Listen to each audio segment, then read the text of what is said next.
हाय और जय मसीह की सबको। क्यों ना हम अपनी फिलिपियों की शिक्षा में आगे बढ़े।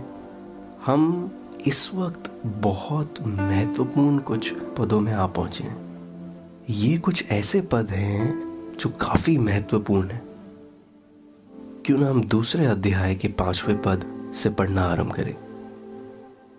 और 5 में ऐसा लिखा है, जैसा मसीह यीशु का स्वभाव था वैसे ही तुम्हारा भी स्वभाव हो। क्यों ना एक पल हम यहाँ रुके। हम कभी कभी जल्दी में पढ़ते हुए ऐसे पदों को छोड़ देते हैं। यहाँ लिखा है, जैसा मसीह यीशु का स्वभाव था वैसा ही तुम्हारा भी स्वभाव हो। क्या आप इस बात की गहराई को समझ सकते हो? पौलुस कह रहा है हमारा स्वभाव एकदम वैसा हो जाए जैसा मसीह यीशु का था। मतलब हमारा व्यवहार, हमारे जीवन का उद्देश्य, हमारी जीवन शैली एकदम वैसी हो जाए जैसा मानो मसीह यीशु जब पृथ्वी में था वैसा। क्या ये सरल है? क्या ये हम खुद से अपनी सामर्थ्य में, अपने बल में, स्वयं पर निर्भर रह के कर सकते हैं? नहीं मेरे प्रियो।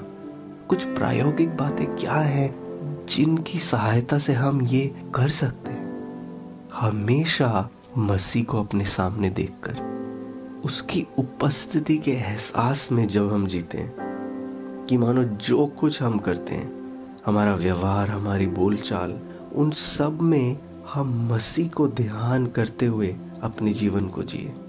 जैसी भी परिस्थिति हो, उस परिस्थिति में हम सोचें कि अगर प्रभु यीशु मेरी जगह यहाँ होते तो वो क्या उत्तर देते, वो क्या करते, उनका क्या स्वभाव होता। जब हम इन बातों को ध्यान में रखते हुए अपना जीवन जीते, तब हमारा स्वभाव मसीह यीशु जैसा होने लगता है। और आगे 6 पद में लिखा है, जिसने परमेश्वर के स्वरूप में होकर भी परमेश्वर के तुल्य होने को अपने वश में रखने की वस्तु ना समझा। मतलब स्वभाव में, चरित्र में, रूप में यीशु था कौन? कुलुसियों 1:15 में क्या पढ़ा था हमने? उसमें लिखा है कि अदृश्य परमेश्वर, सृष्टिकर्ता, जिसको कभी किसी ने देखा नहीं, उसी का प्रतिरूप है यीशु। तो यीशु स्वयं परमेश्वर था।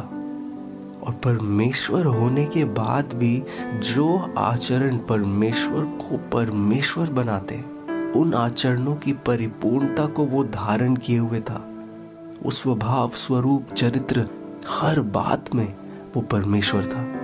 फिर भी उसने इन विषयों को अपने वश में रखने की वस्तु ना समझा। और इतना ही नहीं, 7वें पद में लिखा है, वरन अपने आप को ऐसा शून्य कर दिया और दास का स्वरूप धारण किया और मनुष्य की समानता में हो गया।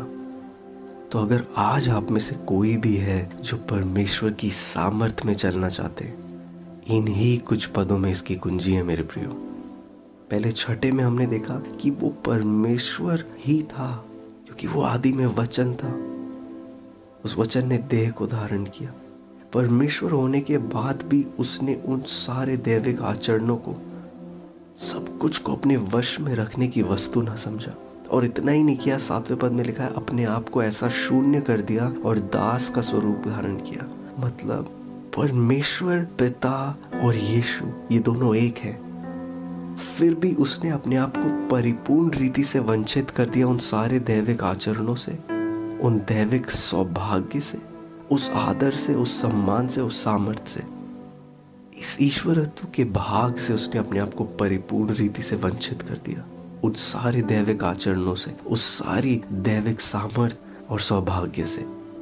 उस माप तक वंचित कर दिया कि मानो शून्य कर दिया उसने अपने आप को।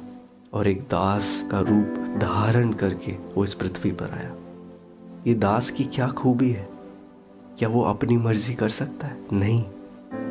इब्रानियों 5:7 में लिखा है, जब मसीह यीशु इस पृथ्वी पर थे तो वो ऊंचे शब्द में पुकार पुकार कर, आंसू बहाकर उससे, किससे? जो उसको मृत्यु से भी बचा सकता था, उससे उसने विनती करी। मतलब यीशु जब पृथ्वी पर आया, क्योंकि वो दास था, दास बनकर वो पृथ्वी पर आया और वो खुद परमेश्वर पिता, सृष्टिकर्ता से पुकार पुकार कर विनती करता था, रो रो कर। क्यों उसको ऐसा करना पड़ा?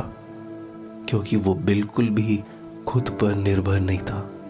उसने स्वयं पर निर्भरता छोड़ दी उससे वो वंचित हो गया। अगर प्रभु यीशु स्वयं खुद अपने आप पर निर्भर नहीं थे वरन परमेश्वर पर निर्भर थे जब वो इस पृथ्वी पर थे, तो ये कितना आवश्यक है कि हम भी परमेश्वर पर निर्भर रहें। खुद पर निर्भरता छोड़ दें और परमेश्वर पर निर्भर रहें कि वो हमारा मार्गदर्शन करे, वो हमें चलाए, कि हम अपनी क्षमताओं से वंचित हो जाएं, ताकि उसके साथ उस संगति में हम सब कुछ कर सकें। तो अभी के लिए इतना ही। क्यों ना आप दोबारा इन पदों को पढ़ें और उस पर मनन करें और उसे समझने की कोशिश करें कि प्रभु क्या कहना चाह रहा है हमसे। थैंक यू और बाय।